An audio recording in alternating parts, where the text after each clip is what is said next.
Hey YouTube, welcome to March 11, 2022. I finally figured out what to do in the backyard, and I do have to set things down here. The new plants, the new trees, the new bushes that are all going to cover this area.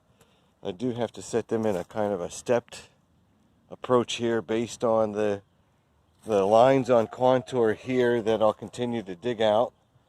And behind them, and I want to point out, shown from the earlier video, using an auger, really helpful. Protective equipment also important and necessary.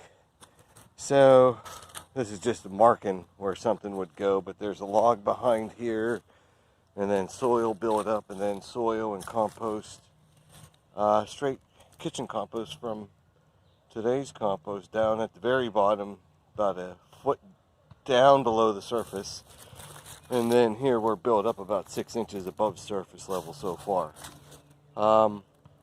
If it wasn't going to get cold and nasty and rainy the next few days, I would come in and sow some cover crop on these now, but I'll hold off on that, cover up things like the exposed straw for now, and then just wait till a couple of days. Back there's another, so already I've got spots for 1, 2, 3, 4, 5, 6, right, 7. These are blueberry from before. There's more blueberry coming. So we're going to be lining up filberts, hazelnuts, peach, pear. I think that's 7 right there. And may move a hazelnut to the front, we'll see.